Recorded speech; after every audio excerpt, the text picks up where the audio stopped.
பெங்களூருவின் சிராஜ் நகர் தொகுதியில் உள்ள குடிசை வாழ் தமிழர்கள் அடிப்படை வசதிகளை எதிர்நோக்கியுள்ளனர். அதை பூர்த்தி செய்பவர்களுக்கே வாக்கு என்கின்றனர் இப்பகுதி மக்கள். இதுகுறித்து அங்கிருக்கும் எமது சிறப்பு செய்தியாளர் காயத்ரியிடம் கேட்போம். காயத்ரி, சொல்லுங்க, அங்க இருக்கக்கூடியவர்கள் வைக்கக்கூடிய பிரதான கோரிக்கை என்னவாக இருக்கிறது? இந்த தேர்தலை அவர்கள் எவ்வாறாக எதிர்நோக்கி இருக்கிறார்கள்? கூடுதல் விவரங்கள்.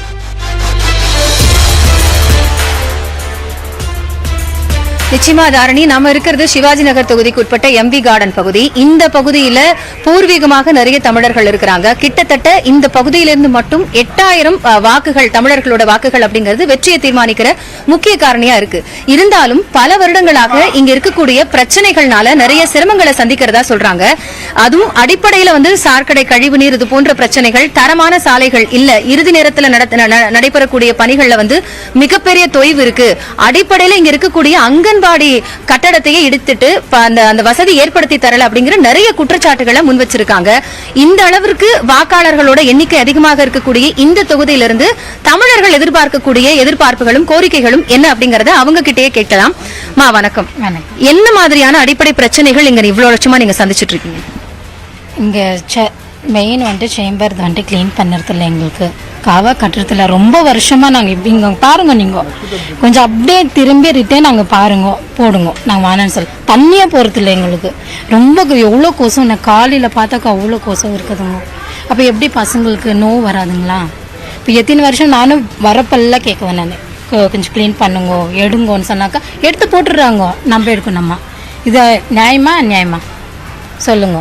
அப்புறமா எங்களுக்கு இந்த கேஸ் மெயின், இந்த எல்லாருக்குமே ப்ராப்ளமே கேஸ் சிலிண்டருங்க ஹெவி. அது நான் எங்களால் மிடில் கிளாஸில் இருக்கிறவங்க அவ்வளோ ஃபஸ்ட்டெல்லாம் 450 500 வாங்கியிருந்தோம். இப்போ 1200 150. இப்போ எப்படி வாங்க முடியும் நாங்கள்? அதனால எந்த ஹெல்ப் யாருமே வரத்தோ கிடையாது. அந்த எம்எல்ஏ எலெக்ஷன் பண்ணதோட அந்த எதுக்கோ வந்தாங்க, அவ்வளோதான். திருப்பி நாங்கள் பண்ணுறோன்றாங்கோ, திருப்பி வரத்தே இல்லை. நாங்கள் என்ன செய்யறது? ஜனங்க என்ன பண்ணோம்? யாருமே பேசுறது இல்லை. ஒன்றியால் பேசுனா நாங்கள் என்ன பண்ண முடியும்? இப்போ நான் பேசுவேன், யாரும் வரதில்லை. இப்போ நான் எல்லாரும் பேசினா தானே ஜனங்களுக்கும் அவங்களுக்கும் கொஞ்சம் இதாக இருக்கும். ஐயோ பேச சொல்கிறாங்களே, நம்ம போய் க்ளீன் பண்ணோன்ட்டு யாரும் வரதில்லை. நான் பேசினேன் அன்றைக்கி எம்எல்ஏக்கிட்டே நான் கேட்டேன், நான் இந்த மாதிரி ஏன் இன்னைக்கு வந்துக்கிறீங்கன்னு சொல்லிட்டு, நான் வந்தேனே நீங்கள் பார்க்கலையான்றாங்க.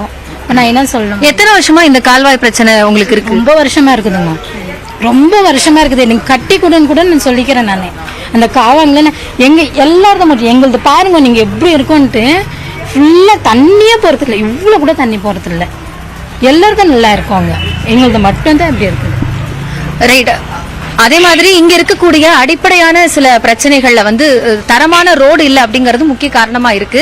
இது எல்லாமே என்னன்னா, இத்தனை வருட காலங்களாக தொடர்ந்து அவங்க கோரிக்கை முன் வச்சுமே கடைசி நேரத்துல மட்டுமே அது நிறைவேற்றப்படக்கூடியதா இருக்கு. அதுவும் அவசர கதியில நடக்குது. அதனால தரமான சாலைகள் கூட இல்ல அப்படிங்கிற குற்றச்சாட்டை முன்வைக்கிறாங்க.